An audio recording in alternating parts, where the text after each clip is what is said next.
Assalamualaikum warahmatullahi wabarakatuh. Perkenalkan, saya Rizky Kurniawan Abadi, mahasiswa semester 3 jurusan Manajemen Bisnis Syariah, Universitas Muhammadiyah Pontianak. Di sini saya akan menjelaskan apa itu sektor pertanian. Langsung saja kita masuk ke dalam topiknya. Sektor pertanian dibagi menjadi 4 poin. Yang pertama, membangun infrastruktur dan masalah kelembagaan dalam berbagai literatur ekonomi. Pembangunan infrastruktur merupakan fondasi dasar dalam pertumbuhan ekonomi. Dengan adanya infrastruktur seperti jalan, pelabuhan, bandara, dan kereta api, maka akan mampu meningkatkan konektivitas dan menurunkan biaya logistik sehingga produk-produk lokal bisa bersaing dengan produk impor. Apalagi pembangunan infrastruktur di bidang energi, listrik, telekomunikasi, bendungan, dan irigasi diharapkan dapat meningkatkan kemandirian bangsa ini.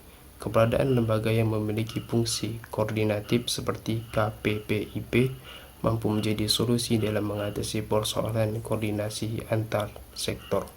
Sentralisasi lembaga seperti ini juga telah diterapkan dalam berbagai urusan tertentu seperti pembebasan lahan yang saat ini tersentralisir melalui BUMN, perizinan melalui pelayanan terpadu satu pintu, dan juga sentralisasi dalam hal investasi melalui Badan Koordinasi Penanaman Modal atau BKPM. Pembentukan lembaga-lembaga sentral untuk menangani urusan tertentu inilah yang ke depan dapat meningkatkan percepatan dalam membangun infrastruktur di Indonesia.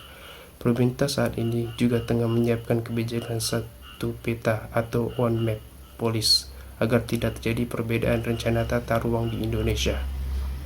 Yang kedua, peranan penanaman modal dalam negeri. Contohnya Kabupaten Siak, kita kenal sebagai salah satu daerah yang potensial akan sumber daya alam yang dimilikinya, dan juga dikenal sebagai salah satu daerah tujuan wisata yang ada di Provinsi Riau. Saat Kabupaten Siak memiliki potensi alam memberikan kontribusi terhadap peningkatan investasi dari para investor baik swasta dalam negeri maupun asing. Investasi ini dapat berupa swasta domestik maupun swasta asing, dan untuk merangsang investasi asing dilakukan dengan cara memberikan kemudahan sistem kerjasama dengan pengusaha domestik, jaminan keamanan, dan lain-lainnya.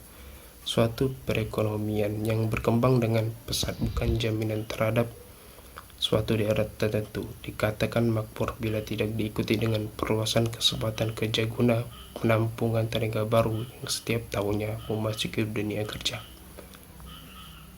Berkaitan dengan permasalahan kesempatan kerja di Kabupaten Siak harus mendapat perhatian yang menyeluruh dan terpadu, karena salah satu esensi yang penting dalam pembangunan ekonomi adalah lapangan kerja yang cukup untuk mengimbangi pertambahan angkatan kerja yang akan masuk ke pasar kerja.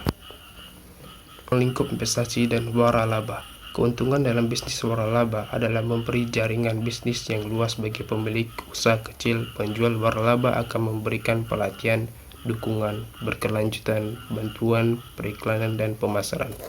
Pelaku bisnis memiliki peluang sukses yang lebih cepat daripada pelaku bisnis yang memulai usaha sendiri dari nol, minim risiko. Serta kerugian dalam bisnis waralaba adalah membeli waralaba seperti membuat perjanjian formal dengan memiliki waralaba di mana perjanjian tersebut baik secara hukum maupun tata kelola finansial. Perjanjian waralaba akan mengatur cara dan langkah dalam menjalankan bisnis, maka dari itu tidak banyak ruang untuk meningkatkan kreativitas dalam bisnis tersebut. Penjualan waralaba biasanya akan memberikan batasan-batasan di mana boleh menjual produk-produknya, jenis produk apa saja yang boleh dijual, dan pemasukan mana saja yang boleh digunakan. Adanya performa atau kerja buruk dari pembeli waralaba lain juga akan menurunkan reputasi bisnis waralaba. Pembeli waralaba berarti harus siap untuk membagi keuntungan dengan penjual waralaba. Poin yang terakhir, peranan modal asing dan isu-isunya.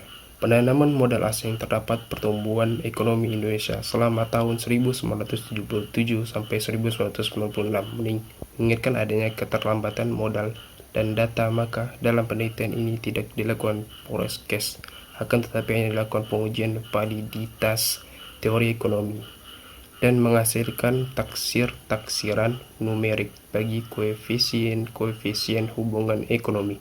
Dari studi ini dapat ditarik kesimpulan mengenai kontribusi bantuan luar negeri, pendanaan modal asing, dan tabungan domestik terhadap pertumbuhan ekonomi pasca oil boom sebagai berikut. Yang pertama, membantu luar negeri berpengaruh terhadap pertumbuhan dalam jangka panjang. Hal tersebut mengindikasikan bahwa pengaruhan bantuan luar negeri terhadap pertumbuhan ekonomi tidak berlangsung seketika, melainkan membutuhkan selang waktu. 2. Investasi asing tidak berpengaruh terhadap pertumbuhan ekonomi, baik dalam jangka pendek maupun jangka panjang. Sekian penyampaian materi tentang sektor pertanian. Wassalamualaikum warahmatullahi wabarakatuh.